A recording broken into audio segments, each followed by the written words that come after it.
নমস্কার, আমি অ্যাস্ট্রোলজার বেদান্তজি। প্রায় 10 বৎসর লড়াইয়ের পরে এক কঠিন লড়াই, এবং এই লড়াই করেছে বিজেপির নিচু তলার নেতানেত্রী এবং কর্মীরা। তবেই বিজেপি পশ্চিমবঙ্গে প্রতিষ্ঠা লাভ করেছে এবং সরকার গঠন করেছে। বিজেপি করার জন্য মনে রাখতে লাগে এখনও বহু বিজেপি কর্মীকে মামলা মোকদ্দমা নিয়মিত চালাতে লাগছে, প্রত্যেক মাসেই কোর্টে হাজিরা দিতে লাগে। এছাড়াও কারোর হাত চলে গেছে, কারোর পা চলে গেছে। এরকম এক কঠিন লড়াইয়ের মধ্য দিয়ে একনিষ্ঠ বিজেপি কর্মীরা তাদের ত্যাগ, আত্মত্যাগ, আত্মবলিদানের মধ্য দিয়ে পশ্চিমবঙ্গে বিজেপিকে প্রতিষ্ঠা করেছে। কিন্তু অত্যন্ত দুঃখের বিষয়, আজকে সেই সকল কর্মীদের মধ্যে, সেই সকল নিচুতলার নেতা নেতৃত্বের মধ্যে এক হতাশা বইছে, এক হতাশা আসছে। আজকে সরকার প্রতিষ্ঠা হয়েছে পশ্চিমবঙ্গে, এরাই তো আগামী দিনের বড় নেতা মন্ত্রীর দাবিদার। এরাই তো যারা নিচু শ্রেণীর, যারা নেতৃত্ব দিল, যারা নেতা নেত্রী রয়েছে, তারাই তো আগামী দিনের কাউন্সিলর হবে, তারাই এমপি হবে, তারাই এমএলএ হবে, এবং এদের প্রচুর ক্ষমতা আছে। আমি নিজে দেখেছি শিক্ষিত ঘরের বহু মহিলা, বিবাহিত মহিলা একদম কঠিন লড়াই দিয়েছে। দেখা গেছে প্রচুর অল্প বয়সী ছেলে মেয়েরা কলেজের, তারা কঠিন লড়াই করেছে বিগত সরকারের এগেনস্টে। তার ফলেই তো বিজেপি এসছে। কিন্তু আজকের দিনে সরকার গঠন হওয়ার সাথে সাথে এরা অত্যন্ত অবহেলিত, এদের মধ্যে একটা হতাশা রয়েছে। তৎকাল বিজেপি 4 তারিখে যখনই সরকার গঠিত হলো, তারপরেই এক শ্রেণীর সুবিধাবাদী মানুষ বিজেপির দিকে ক্রমশ চলে আসছে। এবং শুধু তাই নয়, যাদের নেতৃত্বে, যাদের নির্দেশে সেদিনের বিজেপি কর্মীটা, যাকে গাছে ঝুলিয়ে ফাঁসি দেওয়া হয়েছিল, ফাঁসি দিয়ে গাছের মধ্যে ঝুলিয়ে দেওয়া হয়েছিল, যাদের নির্দেশ ছিল, যাদের নেতৃত্ব ছিল, আজকে বিজেপি পশ্চিমবঙ্গে সরকার গঠন করার পরে সেই পরিবারের কাছে কি কৈফিয়ত দেবে? যেই ছেলেটা লড়াই করতে গিয়ে তার হাত উড়ে গেছে, তার কাছে কি লড়াই দেবে? সুতরাং অবহেলিত ক্রমশই হচ্ছে। যারা এতদিন তৃণমূলে ছিল, যারা সুবিধাবাদী, এই করতে করতে তো বয়স হয়ে গেছে এদের, যারা সুবিধাবাদী এতদিন তৃণমূল সরকারে ছিল, এরাও তৃণমূলের নেতা মন্ত্রী ছিল। যেই সরকার পড়ে গেছে, সাথে সাথে বিজেপির দিকে চলে এসছে। সুতরাং এরা সুবিধাবাদী। আগামী দিন যদি আবার কংগ্রেস আসে, তাহলে এরা আবার কংগ্রেসের দিকে চলে যাবে। সুতরাং কখনোই নয়, প্রাধান্য দিতেই লাগবে। যে সকল ছেলেমেয়েরা এক কঠিন লড়াই করেছে, তাদের মূল্য দিতেই লাগবে।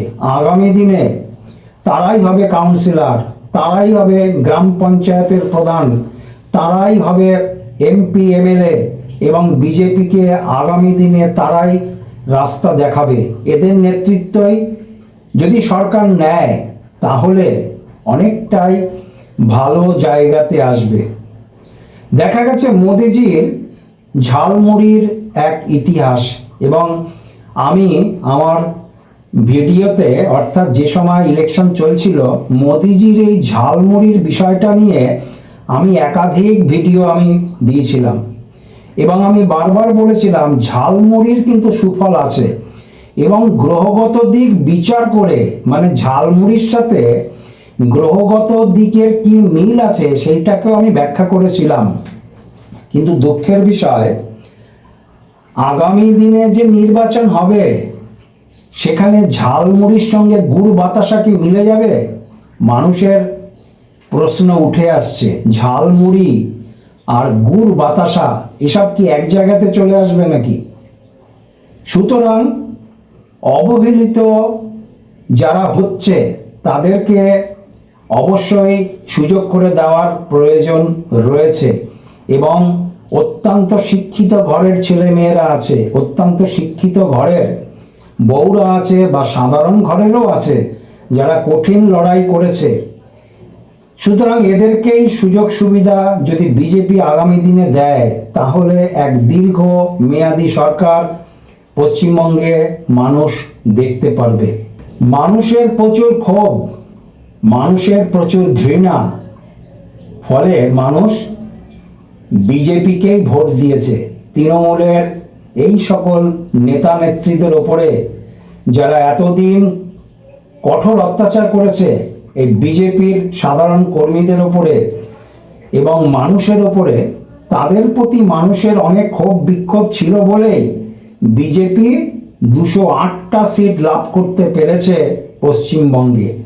সুতরাং তারাই যদি আবার সামনের দিকে চলে আসে, যারা কর্মীদেরকে মারল তারাই যদি আবার দলের নেতৃত্ব দেয়, পোশাক বদলে সবুজকে বদলে যদি গেরুয়াটা পরে তারাই যদি আবার নেতৃত্ব দেয়, সেক্ষেত্রে কর্মীদের ক্ষেত্রে হতাশা আরও বেশি বৃদ্ধি পাবে। অনেক ট্যালেন্ট আছে, অনেক ক্ষমতা আছে এই সকল নিচু শ্রেণীর নেতা নেত্রীদের। আর মনে রাখতে লাগে, সবই স্ট্যাম্প প্যাডের ক্ষমতা, সরকারের ক্ষমতাতেই তো তারা চলে। সুতরাং এই সকল ছেলে মেয়েদের যদি কেউ সরকার থেকে সাপোর্ট করা হয়, তাহলে মানুষের কাছে স্বচ্ছতাও থাকবে এবং ছেলে মেয়েদের মধ্যে উৎসাহিত থাকবে, এবং সরকার, আমি যেটুকানি বুঝি, দীর্ঘদিন প্রতিষ্ঠা লাভ করতে পারবে।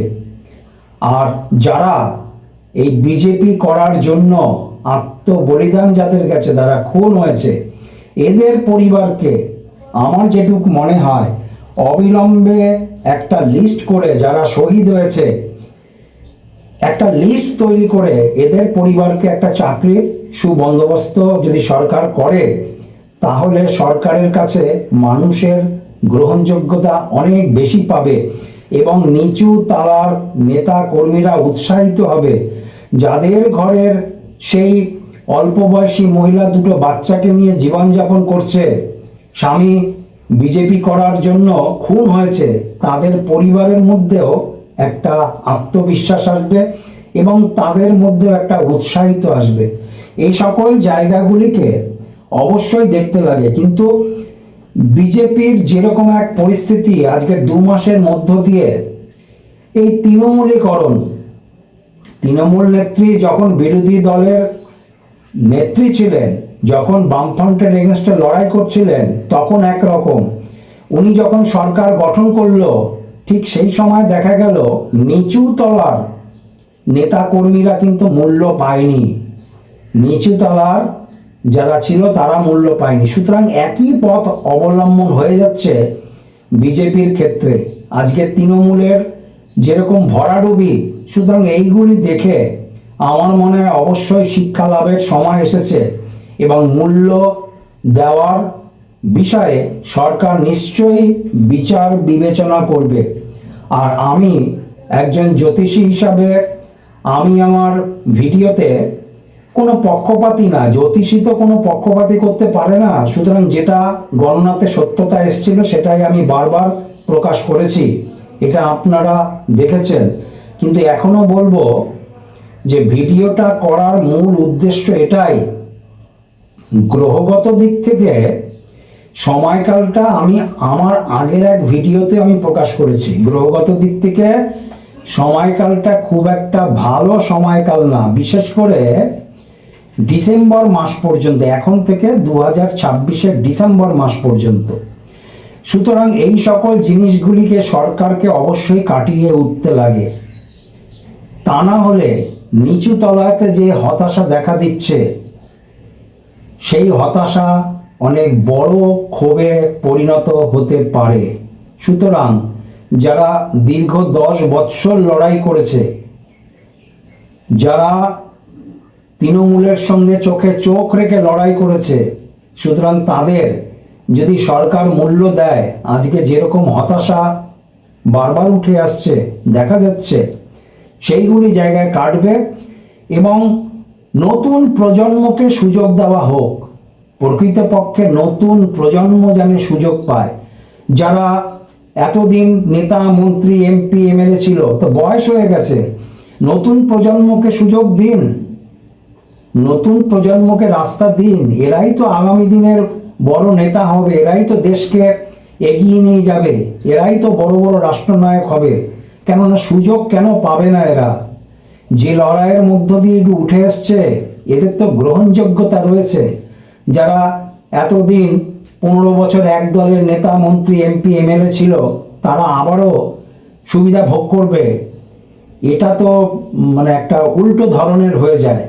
সুতরাং যেই ভুলটা আগের নেত্রী, তৃণমূল নেত্রী মমতা বন্দ্যোপাধ্যায় করেছিল, যে সরকার গঠন করার সাথে সাথেই কংগ্রেসকে ভাঙতে আরম্ভ করেছিল, ক্রমশই কংগ্রেস ভেঙে গেছে, সেই একই জায়গাতে বিজেপিও মনে হয় হাঁটতে চলেছে।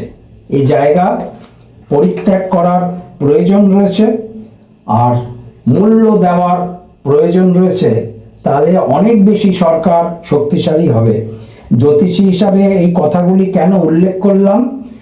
গ্রহগত দিক থেকে সময়কালটা আমি যেটা আগে বললাম ভালো না, এখন থেকে ডিসেম্বর মাস পর্যন্ত, ফলে কর্মীদের বিক্ষোভ উঠতে পারে এবং অন্যান্য জায়গাতে অন্য কোনো অসুবিধা সরকারের দিকে আসতে পারে, সরকারের পক্ষে কোনো আইনি জটিলতা আসতে পারে, এ সকলের সম্ভাবনা কিন্তু আছে। ফলে যেহেতু ডিসেম্বর মাস পর্যন্ত সময়কাল ভালো না, ওই জন্য আমি একটার পর একটা সাইটকে উল্লেখ করছি, যে সাইটগুলো যদি সরকার সংশোধন করে এবং এদের এটা প্রাপ্য, ফলে সরকারের স্থায়িত্ব আরও বেশি ভালো হবে এবং আরও বেশি চলবে।